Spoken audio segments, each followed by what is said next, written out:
Hello, everybody. I'm Kipp Snow. I'm the director of the Transportation Distribution and Logistics Institute at Community College of Baltimore County. Hey, Kipp. Hey, everyone. Mike Singer, community manager at Baltimore and Chesapeake Bay Shipwatchers. We wanted to put this podcast together to find another way to get information out to folks in a timely manner. So here we are. What is podcast number 21? 21, almost a half a year.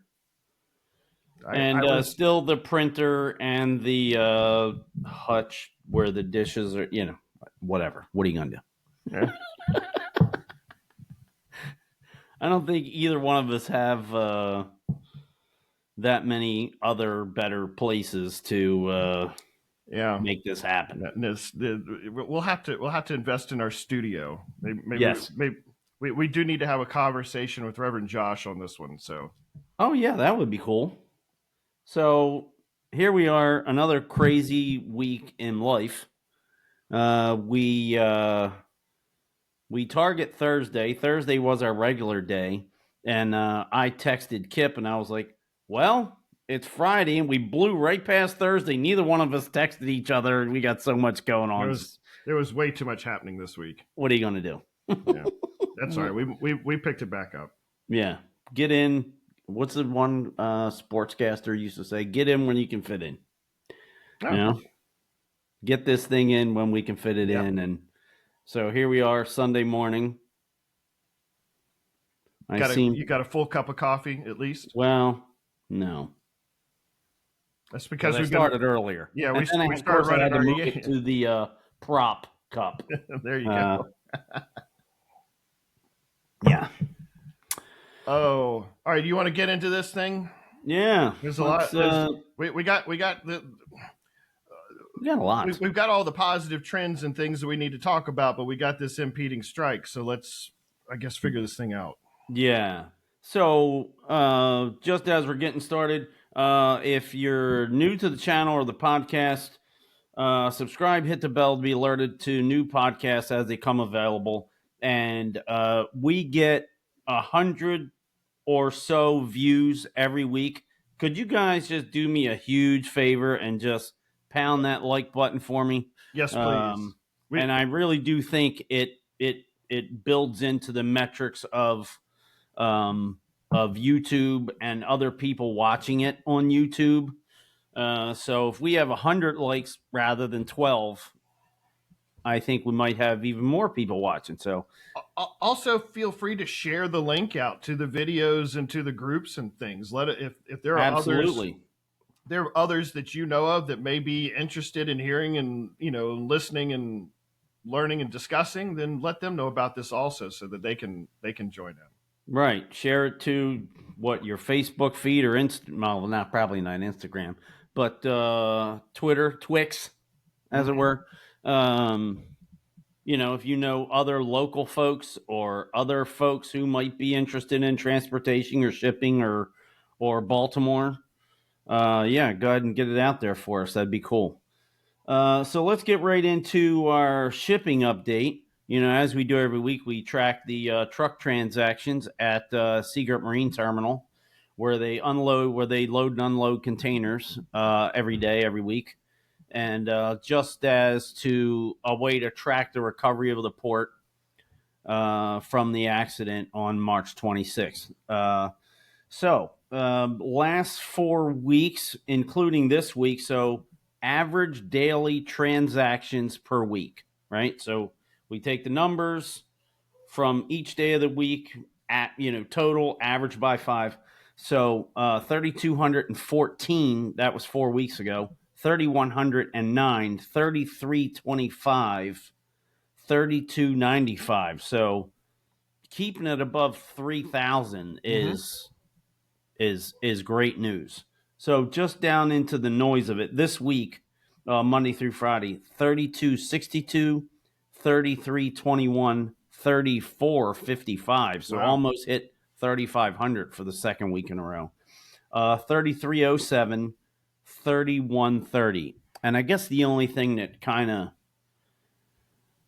bums me out or, So we've been tracking this recovery, and you remember we were in like 15 to 1800 truck transactions. Now Right. we're finally back to where we were, and now we have the strike coming up in 3 days, Right. 2 days.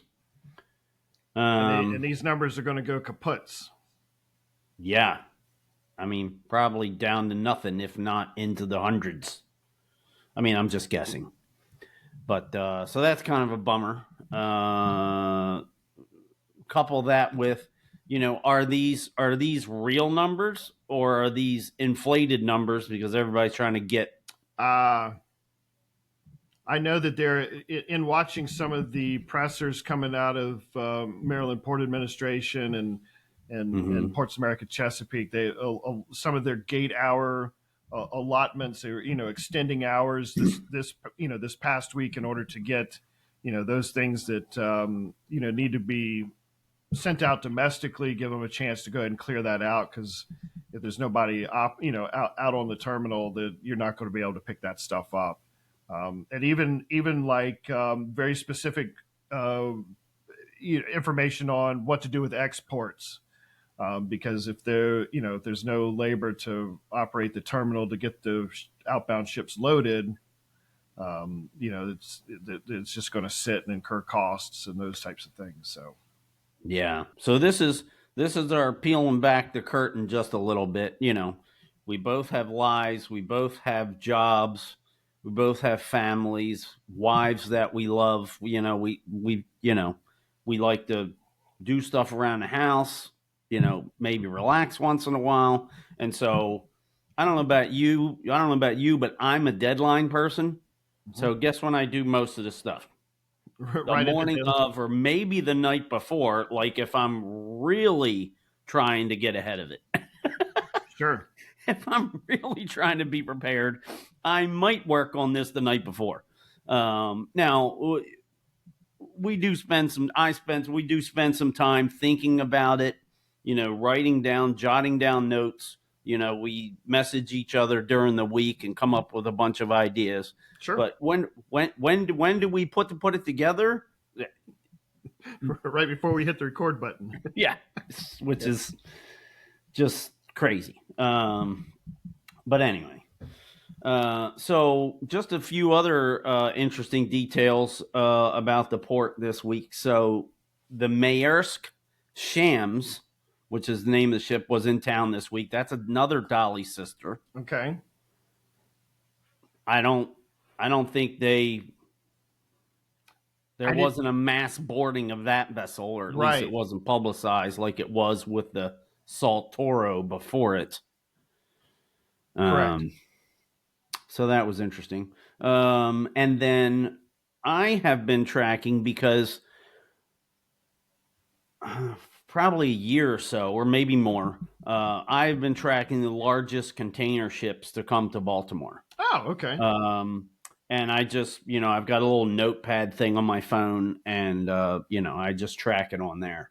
And so it's basically been evergreens, right? So I'm not sure where the ever forward was. It's about 11,000 TEUs. And it's interesting how the size of the ship, the TEUs doesn't grow at an equal ratio to the size of the ship. Like the ship might only grow like 60 or 30 meters, and the TEU numbers just jump like exponentially. Real quick, that that's the F class, and it says a maximum theoretical capacity of around 12,100 TEUs. So.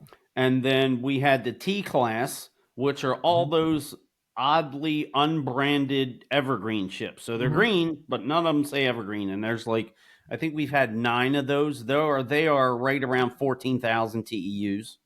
Then they have the Ever M class, which are the same size as the T class, but they manage to cram another 1,000 TEUs into them. And that always fascinates me, like the engineering behind that. How did you guys possibly do that? But so we got a newcomer this week, And I didn't know this. These are called Suezmax. So they're either three, and I'm going in metrics, and I'm not converting it because that's the way they are on all the ship websites. Sure. So 366 or 369 meters by 51.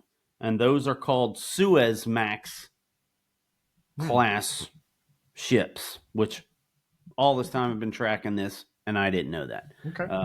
But this is the MSC, and it's the letter C. So C Montaigne. Another 366 by 51 Suezmax, 14,000 TEU container ship. And it just left this morning. This morning, yeah.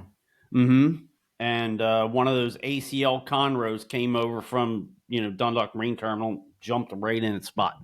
But that's probably the biggest MSC ship to be here.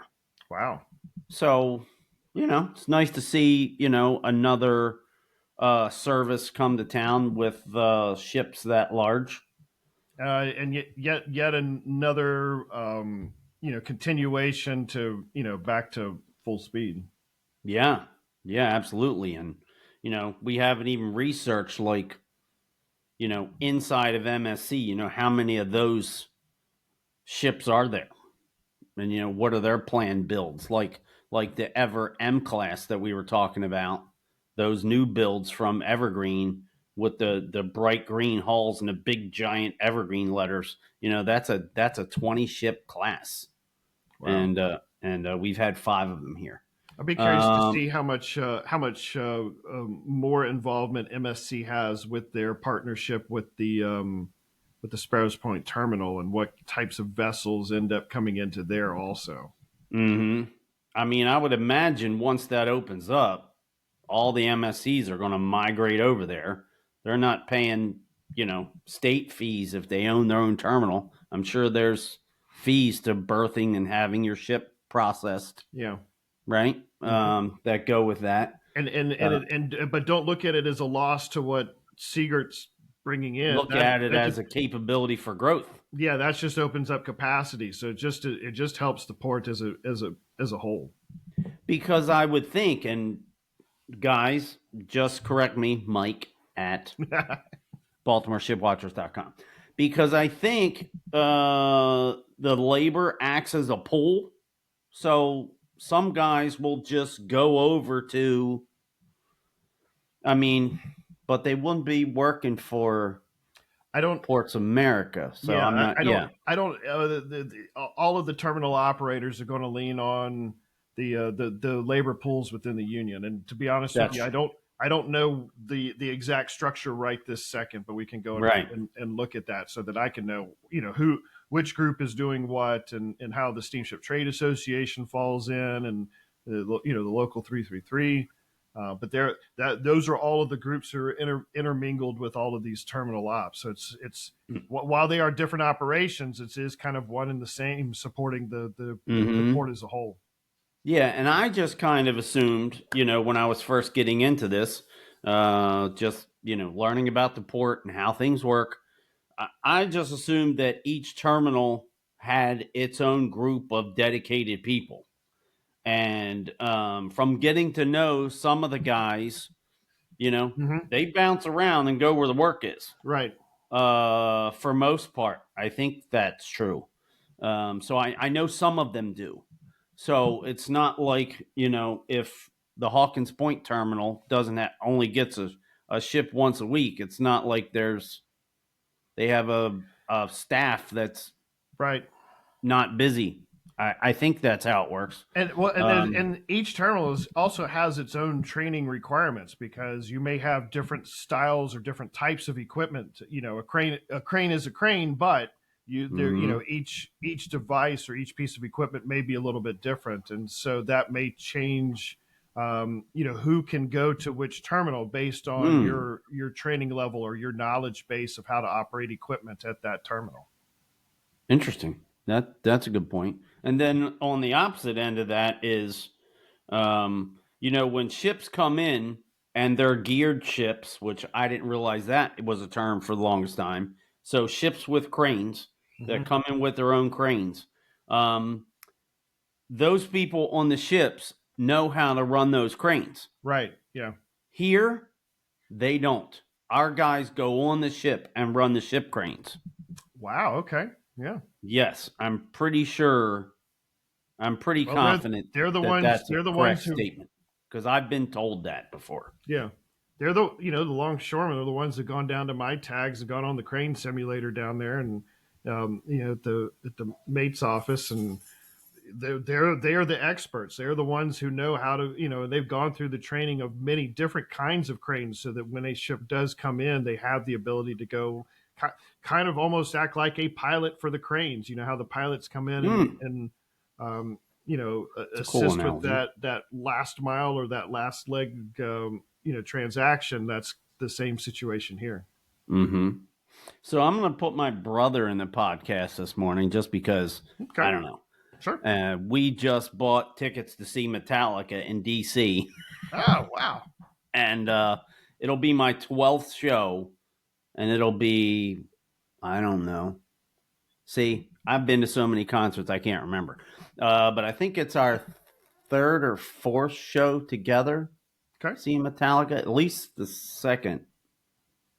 Anyway, so I said to him, hey, because he's not into this whole shipping thing, and that's cool. I said, hey, if you really want to bore yourself to tears while you're on your way to work or going from one job to another, listen to the podcast. And he said, well, I have listened a couple times. I wish I had your passion. So I was like, all right, thanks, bro. That was a nice thing to say. So I'll tell him he made the podcast, and now there you go. But at least maybe he'll listen out for it, and we'll get an extra view. An extra view. Yeah, really. So that was stupid. I should have put it at the end of the podcast because that way he'd have to listen to the whole darn thing. He's going to cut it off now. Yeah, he's done. Put Hard Rock back on the radio. Okay, so another interesting thing is, so we have the ARC ships, the ARC Ro-Ros that come to town. Now, these are American flag ships, U.S. flag ships with U.S. crews. And I got a little note from one of my sources who also said, hey, the next time you sit next to me at the pilots meeting, why don't you say hi? I'm like, oh, dang, Okay. So he was giving me a heads up on something and kind of giving me a little kick in the pants at the same time. So anyway, so the Wallenius Wilhelmsen Ro-Ro Tugela, Tugela, is actually being reflagged here in town as the ARC Endeavor. Cool. And this, so they're not going to paint the thing. They don't paint them like go from black and green to white and blue. There's not some guys hanging off the ship with a roller, trying. Sure. But they might put the name on it. I think they'll redo the name. I'm not sure. But so I asked him. I said, "Well, are you doing the ceremony? Because I know that one of my admins who was pretty active in doing some YouTube and some videos and such for his own social media brand that he has. I know he got invited to one, and I think it happened South Locust Point, over by the cruise terminal at that time. Okay. So, but he let me know that no ceremony this time. Okay. They'll do it on another visit, I suppose. So it's in name or on a piece of paper. Yes. Okay. So, but the other interesting thing is that ARC is, and I think it's a wholly owned subsidiary of Wallenius Wilhelmsen. Oh. So there's always a movement of the Wallenius Wilhelmsen ships, and they get rebranded and reflagged. This was interesting. He said, I had it written down here, but he said the American captain rowed up the coast from whatever the previous port was. and that the new American crew was going to show up on Friday, this past Friday. Okay. So just for the heck of it, let me just pull up marine traffic here. They are still here at Dundalk Marine Terminal, and they're still listed as the Tagala. So, but yeah, so I would be unusual, but a thing that semi-regularly happens here. Sure. Sorry, go ahead. No, I would be curious to see from the marine traffic or the GIS transaction, at what point does that take over, and then all of the systems sync up with the current or new information. Right. Does somebody do they bother to go into the computer, update some, at the helm and update that stuff as it heads out. And then another thing, when you're watching marine traffic, like if you hover over it and you click on it, sometimes you get two different sets of information. Maybe they update differently. It's possible. We'll have to check that out. See if it goes out, labeled as, the new name. So that'll be interesting. Cool. We had a visitor come in this week. Yeah, very exciting visitor. Now, yes, a regular visitor every. So, I heard something this week from somebody, and they said this is known as the Christmas ship. Because it's always at the yard in winter.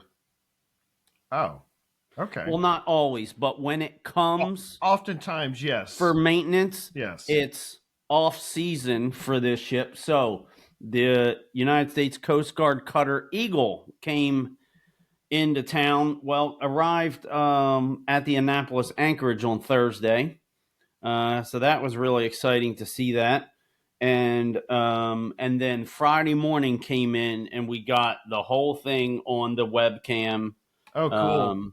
Yeah, following it. Even though it was a gloomy, almost foggy morning, but they came in with like 25% of the sails up, the big, huge flag. Yeah, it was. So even though it wasn't a beautiful day, we did get some great coverage. Show. Yeah. On it coming in. Yeah, let me see if I can. Wow, look at the detail. I've seen this on there, but right. I don't know that I've had a chance to look at that much of the detail on it. Right, and this is and I should know this. I should have this ready to go. Spit it out. This is like at least the third or the fourth one. I know this is I think maybe the third one since I've been paying attention. And then I think they took the old one and it's in a museum. Sure. It might be up in New England. All right, let's go back out to something that. All right, let's look at a few other faraway shots. So here's the pilot boat coming up to the Eagle. And so you can see, here's the Eagle in the front, from a normal perspective. I think it's interesting that the pilots come in and service no matter what the vessel is. This is yes, and as I understand it, military ships don't have to have a pilot. I think the word, I've never heard somebody use this word before, but they don't have to have a pilot, but they let the pilot come on as a courtesy. Sure. Mm-hmm. So here's a nice shot of the entire ship as it was anchored. And this is pretty typical for it to just come in and anchor the night before. I mean, maybe they have some folks visit the ship, or maybe they might need a few things before they go to the yard. But it is kind of normal for them to come in and anchor before they go into the Coast Guard yard for maintenance. Sure. So I guess I kind of buried the lead there. That's why they're here. So, there's the training schedule for the cadets. This is This is the ship that the cadets go on, I think, first. That might be correct. And so they have a season of sailing and training in the summer. They visit a bunch of ports. And then is it end of August, early September? I think, the cadet season ends. They come off the ship. And then sometimes it's here every winter. Sometimes there's 2 winters where it doesn't need anything. But I thought that was kind of cool, the Christmas ship. Yeah, so I know that the base is up in Connecticut, and that's where all the cadets kind of base the training out of. I've never heard personally have heard the term of the Christmas ship, but that makes complete sense because they're out during the summer months going and doing all of the training, and they don't typically do the training during the winter. That cold, really, harsh weather, situation. So it gives them a chance to come in here to the Coast Guard yard at Curtis Bay to go do whatever. It's about in their off season. Yeah. And get everything done that they need to get done. And so from what I hear is the entire ship will be re-rigged. Wow. To the point where they're going to take all the masts out and whatever marine varnish or clear coat, whatever the preservative that they use on the wood of the masts. Please don't take away my Shipwatcher's card for not knowing that off the top of my head. I like to think I get a few attaboys for maintaining this social media platform for so long in so many different places. But I think, what did somebody, no, I can't say that. 1 oh crap cancels 10 attaboys. Oh, sure. So every time I say, please don't take away my Shipwatcher's card for not knowing these facts.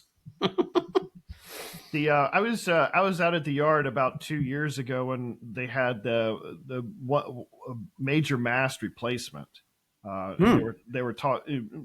We went on board to kind of look at some of the things that they were repairing. It was pretty fascinating. But up until this year, it's always been, hey, as I'm coming around the Beltway going north to work every morning, let me see what's happening over there. Yeah, I can see the map. Here over. Yeah, you can see it over on the right-hand side. So I'm going to... We won't talk about that. You're doing that while driving, while going across a bridge. We won't mention that at all. Well, you can make the quick glance like this as I'm going through my mirror checks. There it is. There it is.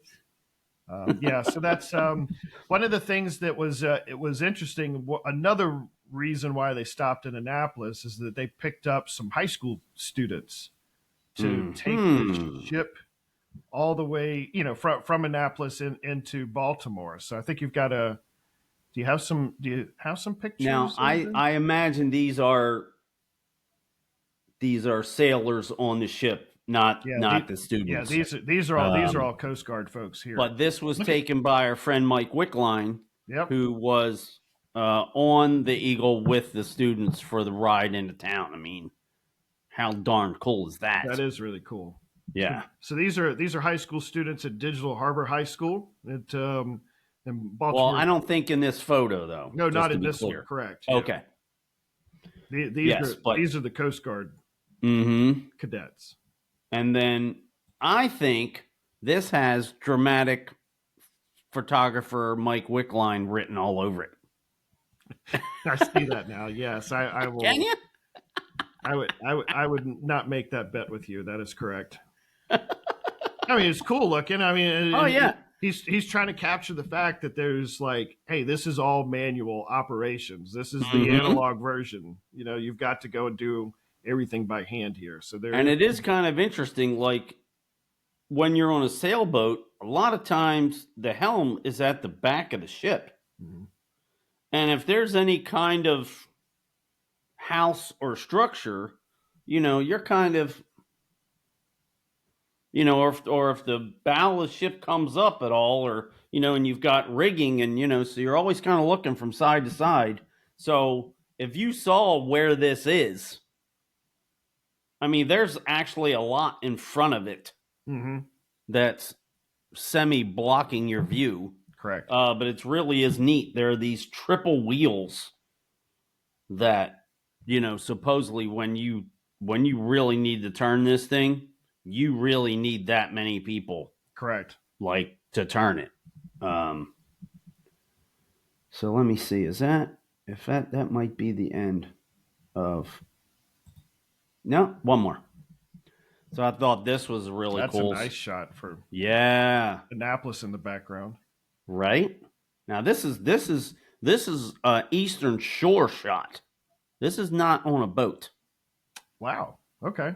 As I know from the photog that took it, when she posted this, I don't think she was following it on a boat. I think she was, driving up and down Kent Island, picking out her places and taking some photos. All right, so that was cool. But the students from Digital Harbor High School, and these are students that are in their maritime programming. So they actually have some maritime coursework that they're taking this year, next year, to prepare them for potentially local seagoing career pathways. And so this was an opportunity for them to go and get on board and experience, in a very kind of short opportunity, but still a really cool opportunity that most folks don't get a chance to do. So awesome. And especially, and it's so great that we have that. Absolutely. And that the Coast Guard will have two schools. Sure. And that the Coast Guard was willing to go through that effort to include them in that. They didn't have to. Right. That is true. And from speaking to Coast Guard communications at the yard, they really are receptive to, okay, there's this yard. It's the only yard. It's the only real Coast Guard yard in the United States Coast Guard. And so they're kind of tucked around in the back there. So if you don't drive over that bridge on the Beltway and you're not a boater, you might not even know they're there if, nobody that works there or is a subcontractor or whatever. So they really are perceptive to, people knowing what they do there. So, they do think about that. I think that some of our partners at the Coast Guard yard would be willing to come in and share what they do there at the yard, and that it's not just the typical Coast Guard stuff. I think we can do that so that the audience can hear about all the capabilities of what the yard has. Brilliant. That's a great idea. And I should have had this ready to go, but the last time the Eagle was here, they have that giant ship lift, which is just fascinating. Yes. Right? Have you ever been down there to see this thing? I haven't ever seen it, but I've seen it all either set up before or after. Right. And it's these concrete pilings, so it's relatively new. I think it's only 30 years old, but it doesn't look old. And then there are like 10 or 12 motors along the sides that run, I guess, cables that hold this platform. And then on the platform, they roll a cradle onto the rails. So it has rails on it. And then the platform is topped with wood. So you can walk on it. So it's not, slippery steel or something like a typical dry dock would be. And so they roll the cradle out there. And of course, the Eagle's been there before. And so that's how, so they get the ships up on the hard, as they say. They run them over, they lower the lift down, way down into the water, pull the ship over, divers go in, make sure it's centered over the cradle, right where it's, with a custom shaped supports for each ship. And then they lift it up and then they roll it onto land and then they can roll it sideways. Right? So they might have 3 or 4 ships, like a parking lot at the grocery store. Right. You know what I mean? Up on the top there where they can work them. And so the last time, They bring the Eagle in, lift it up, roll it up, move it over about 3 spots, and the day before they were going to sandblast the whole hull and repaint the whole thing. We got to go on board. Oh. I took a Shipwatcher's tour on board, cool. And I've got this great picture of us with the ship up on land in the, just the. I should have it. It's here, but I don't want to spend the 10 seconds it's going to take me to find a photo. But anyway, so that was a really cool thing. It's always exciting to see the Eagle come back to town, and she'll be here till January, February. Okay. All right. So there'll probably be some things in the news with. Yeah, well, we're going to put them in the news. I don't. We're going to make it. I don't think they're going to be in the news, but we shall put them there. All right. How much longer are we going to talk about the Dali? I mean, we don't have to do an update every week, but no, I found an interesting piece of information, so I wanted to cover it. I think it is important. Yeah.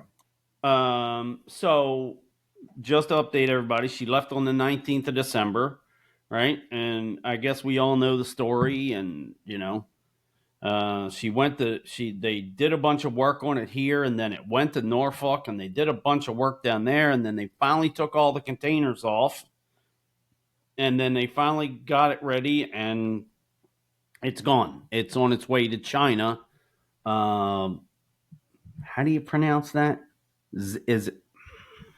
Let me look at Ningbao. I'm not going to be good at that. I apologize. So it's going to Ningbao, China, where I guess they're going to do the repair work. So it's not supposed to be there till November 4th. So she's only 10 days into her trip.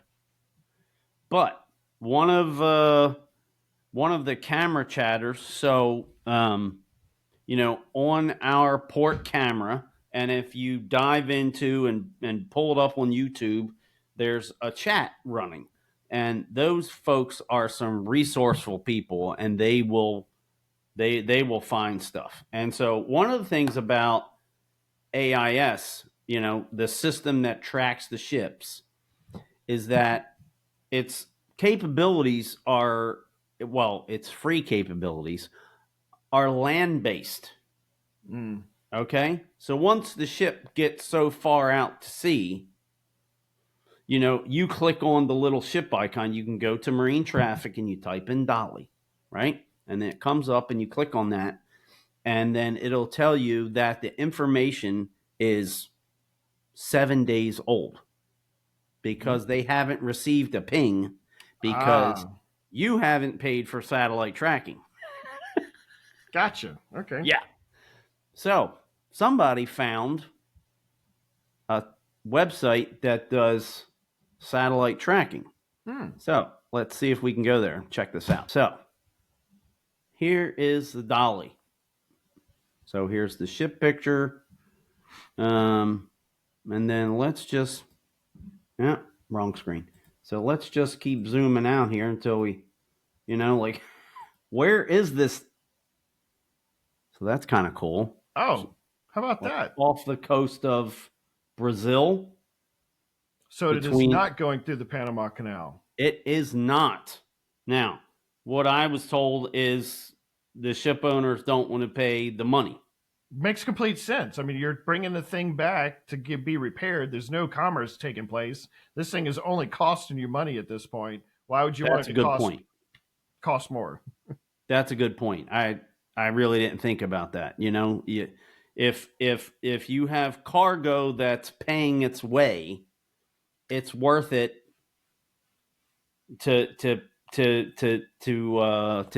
pay that fee, which is, what is it? Is it in the millions? I don't know. It is much more significant than what you and I would think. We should know that. I should know that. Please don't take away my Shipwatcher's card. I'm just gonna have like a stamp or something to say. So yeah, I thought it was real because this is really, if you're not paying for satellite tracking and you're a ship geek like you and me and the 100 people that listen to this podcast, it has been 250. It has been 500 at one time, I think. But anyway, so this is a unique capability. You don't get to see where ships are once they're out in the ocean. So I just thought it'd be kind of cool to track where she's going. Yeah, why don't, since this thing is going to be going for the next month, let's just watch it and see what it does. Yeah, we'll stop in and see how it's doing on its progress. Yeah, why not? Are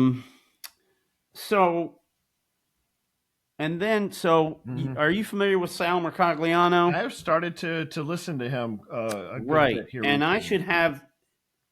You guys are going to get tired of hearing about this. I'm not afraid to be who I am, right? So I'm just saying I should have this ready to go. Mm-hmm. Sal's accomplishments. What is his resume? Why are we talking about him? Why are we deferring to his knowledge? He was a seaman. He was, he worked on ships.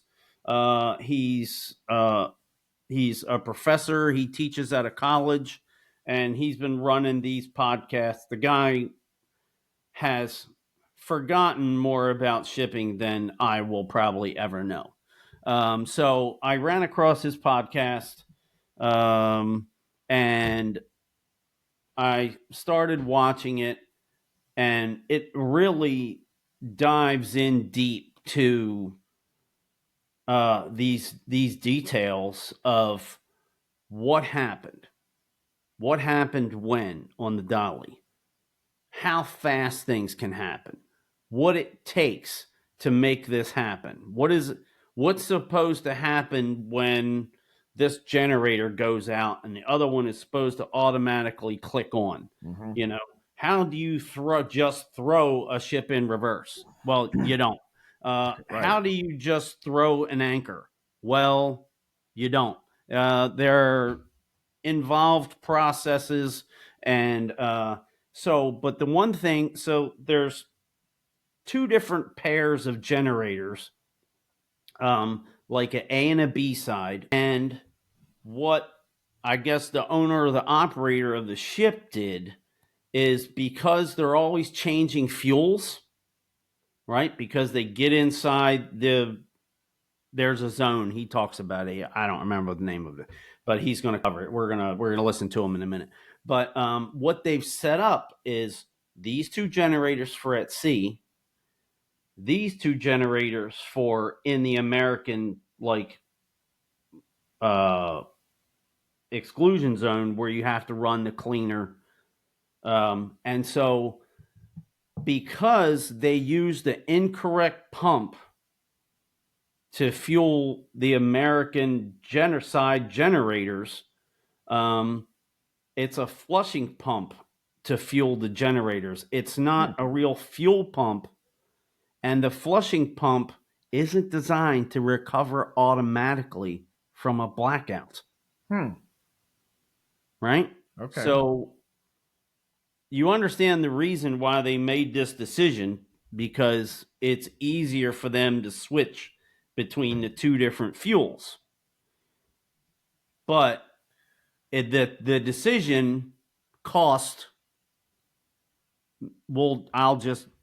might have cost 6 lives and a bridge and a bunch of people's livelihoods temporarily. So let's I've got this queued up.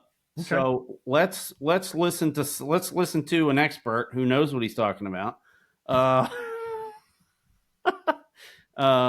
Okay, so here we go, and we'll just let him go here. But that never happened. Indeed, about a minute after regaining power, Dali lost power a second time. Again, this is the cataclysmic kind of shutdowns of power. 9. Second power failure was caused by petitioner's decision made to save money and for their own convenience to use a flushing pump to fuel the diesel generators that make the ship's electricity. Unlike proper fuel pumps, this pump was designed to be used only for the temporary flushing of pipelines when switching between different types of fuel. Now, I'm just going to interrupt real quick because I buried the lead once again. This is the write-up from the suit, and this is the lawyer's write-up talking about everything that they did wrong. Sal's reading it, and then he's reviewing it. Okay? So it was not designed to recover automatically from a blackout, a critical safety feature of the proper fuel pumps that the Dali should have been using. As a consequence, when the first blackout occurred, the flushing pumps turned off and stayed off. At this point, the diesel generators received fuel only from a small emergency pneumatic pump, not capable of providing enough fuel pressure. This goes on, dealt the pilot and the crew a second blackout. So I want to talk. How about that? Time. Again, this is the cataclysmic kind of shutdowns of power. 9. Second power failure was caused by petitioner's decision made to save money and for their own convenience to use a flushing pump to fuel the diesel generators that make the ship's electricity. Unlike proper fuel pumps, this pump was designed to be used only for the temporary flushing of pipelines when switching between different types of fuel. It was not designed to recover automatically from a blackout, a critical safety feature of the proper fuel pumps that the Dali should have been using. How interesting is that? Yeah. I mean, and there's more, and we could go back, another 3 or 4 minutes, or, I want to be south of, let's run our podcast and watch Sal's whole podcast. Right. No, I understand that. Yeah. No, right, but he does give informed, detailed information about how things work. And either I have failed you as a podcast leader and not paying attention to this stuff. It's late in us covering this, but I don't remember hearing these details before. Yeah, I think that some of this is based out of the extensive NTSB investigations and all of that working, and to try to figure out what exactly happened. And I know that interviewing the pilot in the who was there in the moment, and they only have a very small snippet of the full transaction, but this really fills in a lot of the other components as to what's happening. Yeah.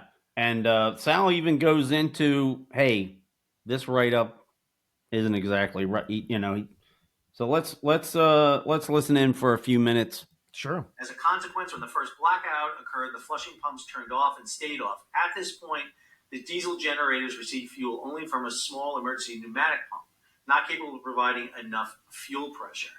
This goes on, dealt the pilot and the crew a second blackout. So I want to talk about this for a second. So in looking at the report by the NTSB, the newest one, they said that the number 3 and 4 generator, which they were running on, there were 4 ship service diesel generators, they're running on 3 and 4. 3 and 4 are reserved for operating within the United States ECA, Environmental Control Area. When you're within the environmental control area of the U.S., you have to burn a certain type of fuel called marine gas oil. Basically, it's glorified diesel fuel like you would get at a service station. It's heavier. It's not the same. But it's a very unique type of fuel. The fuel pumps on Dali have to deal with 3 different types of fuel. They got to deal with marine gas oil. They got to deal with very low sulfur fuel and high sulfur fuel. Because Dali has a scrubber system, they can burn high sulfur fuel. The scrubber gets the sulfur out of the exhaust going through the stack. Every time you use different fuel, you've got to change filters in your fuel pumps. Now, does that sound... Now, again, this guy has forgotten more about shipping than I'll ever know. Sure. But I can just see, something tells me that, okay, every ship that comes to the U.S., every time they go in and out of a port, they're changing fuel filters on all their pumps?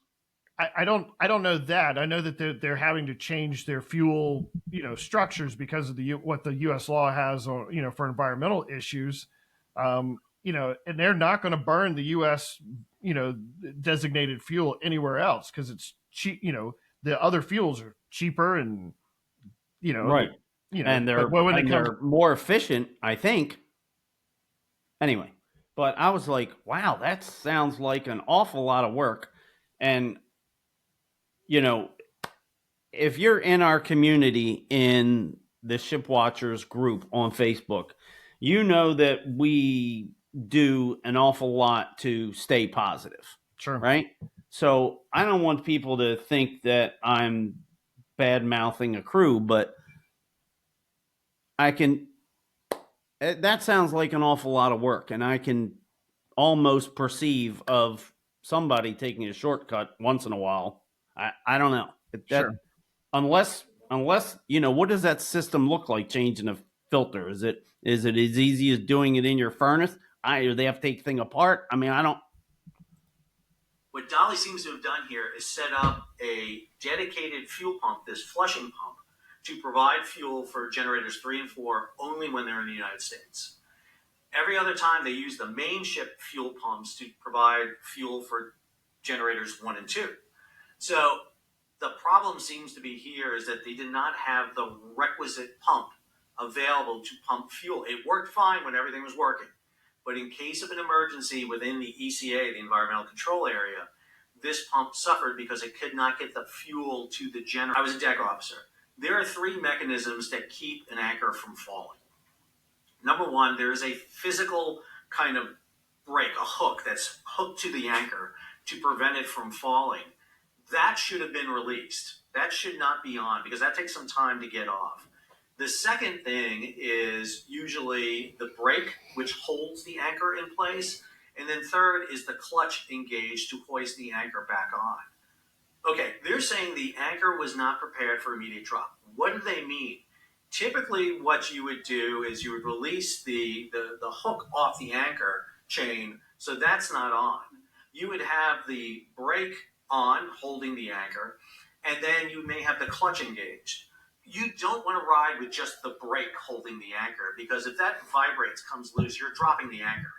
So usually you have a second element on there, the riding pole, the hook, the clutch engaged. Something is on there to make sure there's at least 2 methods to prevent you from accidentally dropping the anchor. Let's be clear.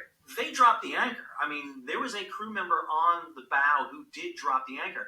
It's not like in movies where you press a button and the anchor falls. It takes a minute. You're going to be sure before you drop the anchor you've gotten permission. And based on the TikTok we have, that's not the first thing. They waited until the second blackout to drop the anchor. The pilot was still hoping to get control and get them into the channel. It's only on the second blackout when they're, 2/3 of a length away that they decide to drop it. I got to be clear. Even when they drop the anchor, that anchor is not stopping the ship. And they never set the brake on the anchor because the crew member there decided to run for their lives because a bridge was coming down on their head.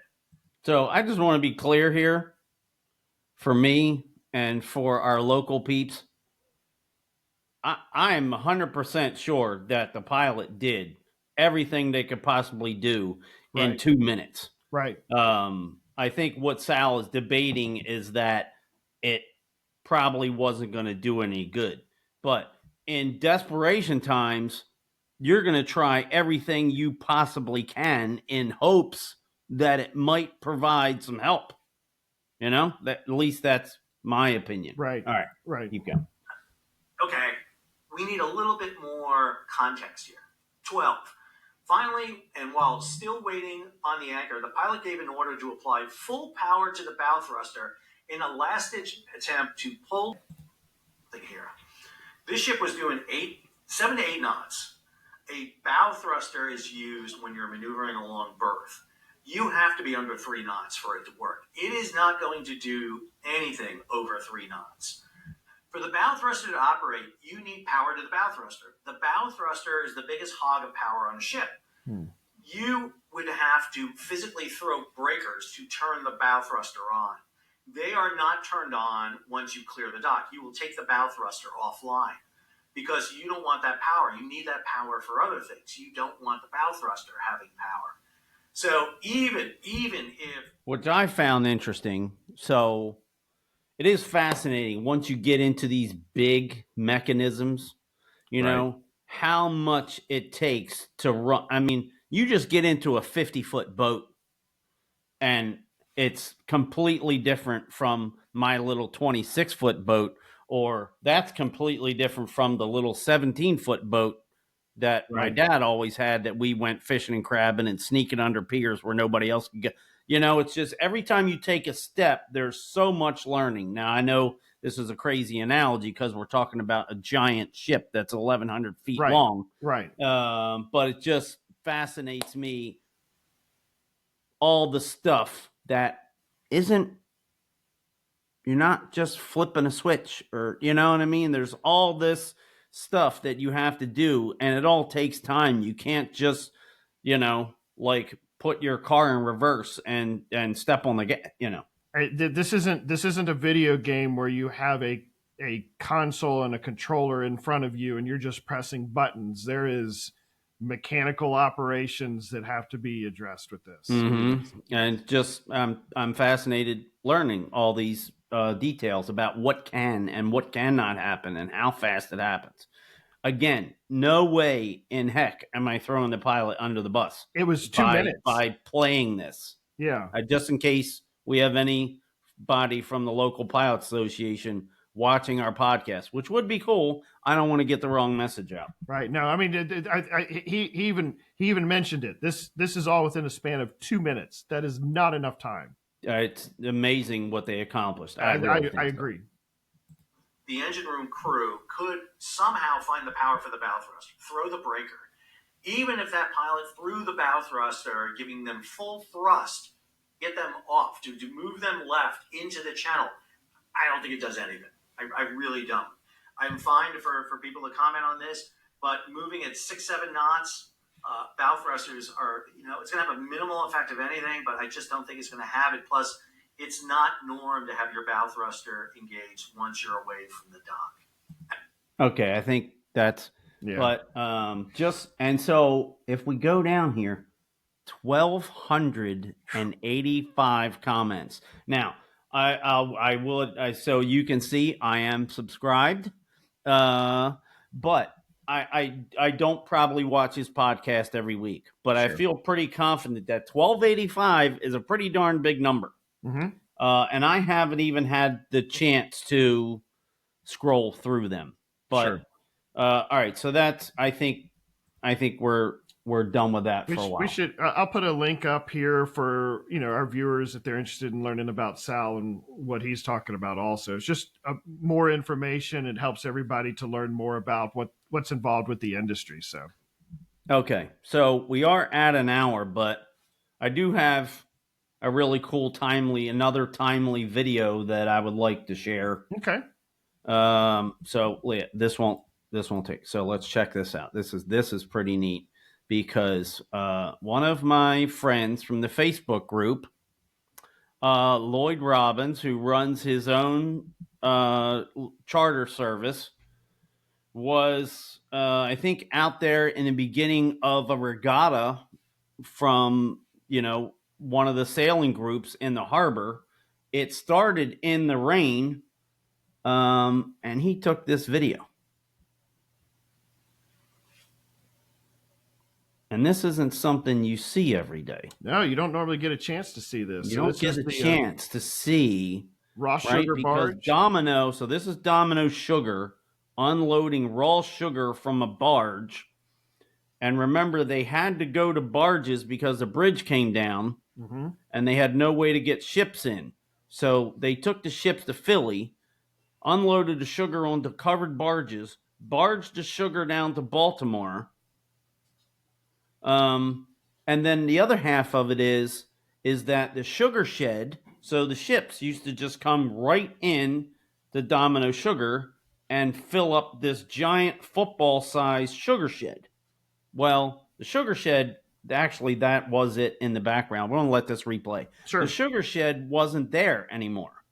So then they're also using barges because they can't unload a ship full of raw sugar.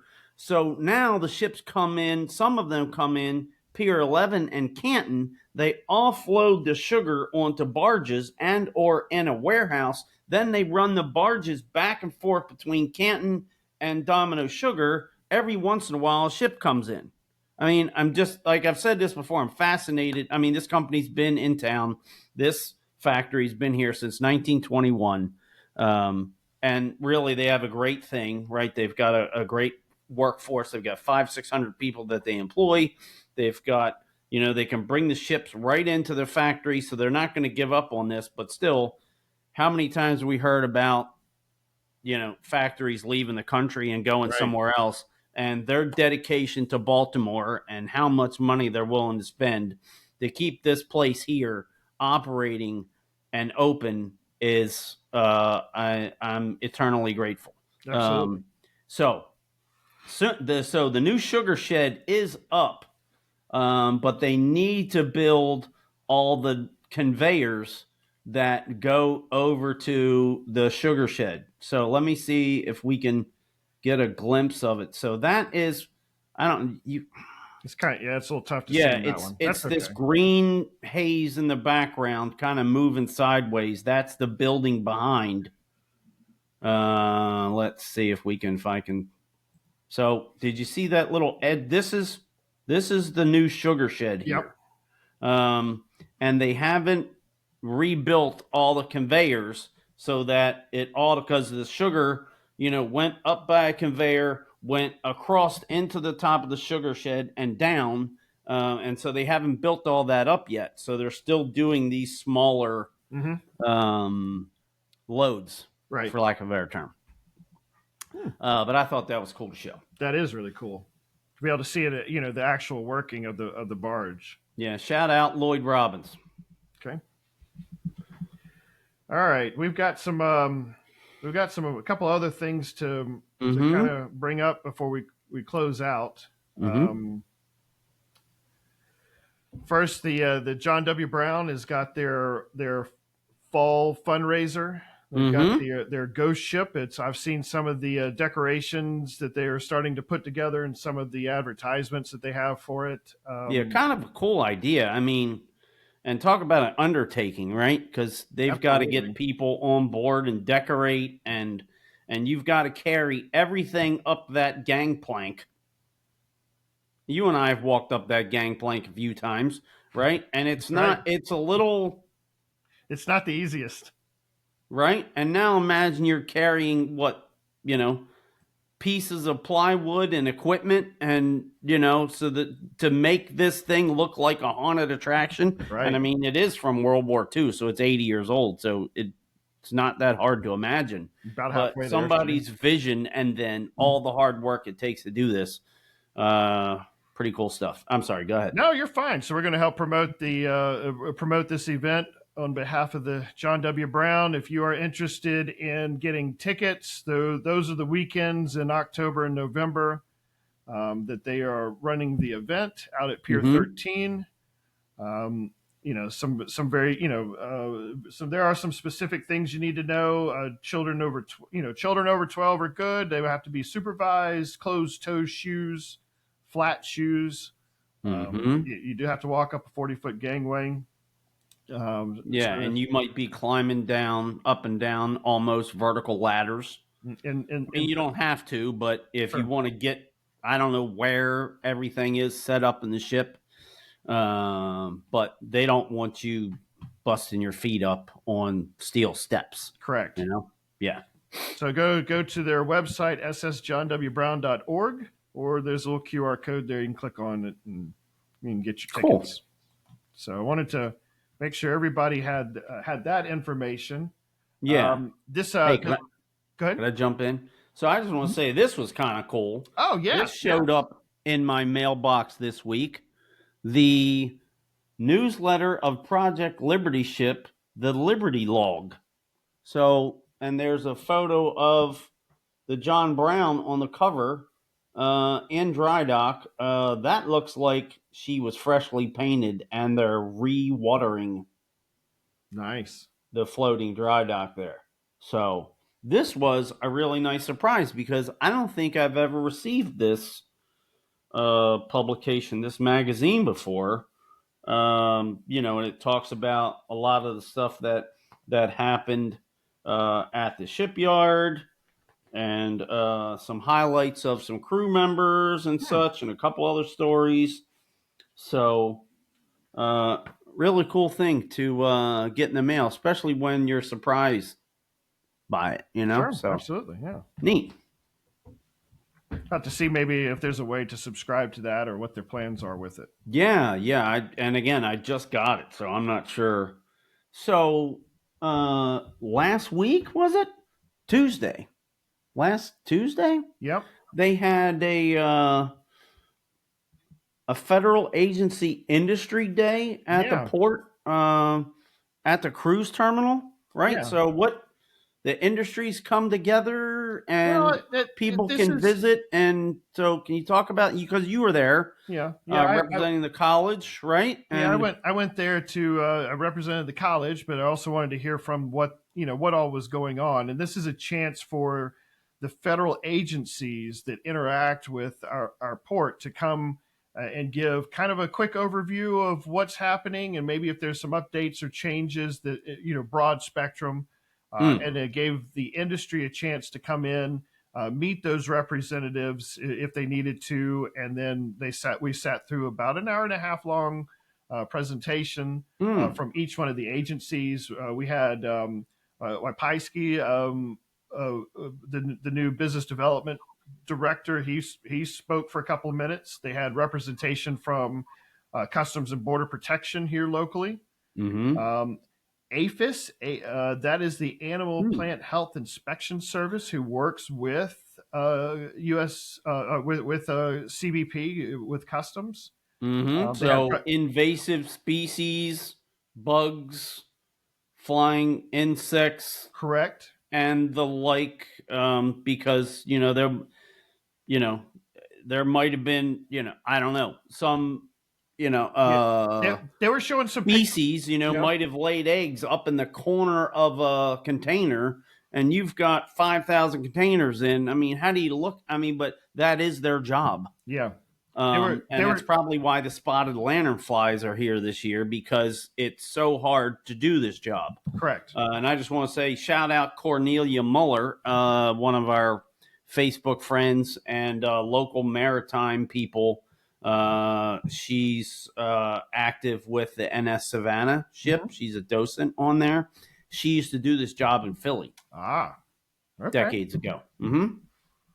So anyway, sorry. So no. So they actually showed some pictures of some of the outside container inspections. So you kind of think, okay, well, they go in and they inspect the actual products that are on the inside. Yes, absolutely. But they're also inspecting the outside of the containers for any invasive species that may exist. And they were showing seed pods from evasive weeds that were it had affixed themselves to the container, and was like, no, this container has to be quarantined and cleaned in order to. That's interesting. I didn't think about seeds and like grasses and weeds, because how many times have we seen a container sitting on a lot right? And life will find a way. There's, dirt blows against, the wind blows against the side of the container long enough. And as soon as, how many times have you seen, grass or weeds growing in some tiny little crack, and you're going, how in the world? How did that happen? Right. Yeah.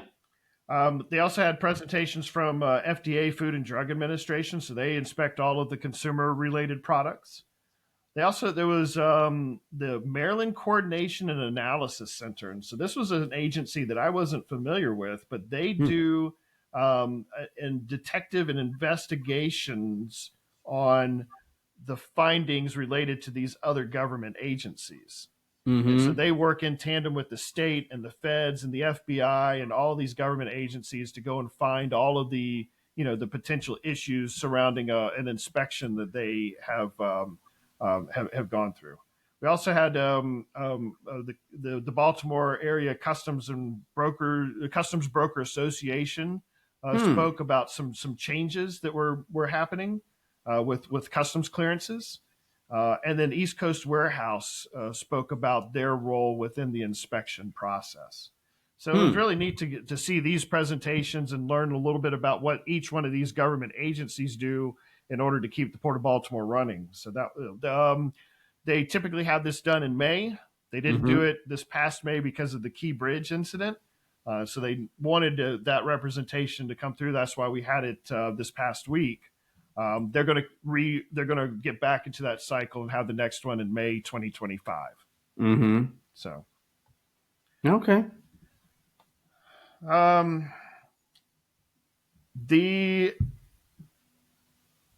That's about it from my side. I think that with there's a lot going on, and I think especially with the strike and the October 1st deadline, I think that there's going to be a tremendous amount of news and things to have to really pay attention to over this week. So we're going to hold off on the Port of Baltimore history for this week, and we'll get back into that next week.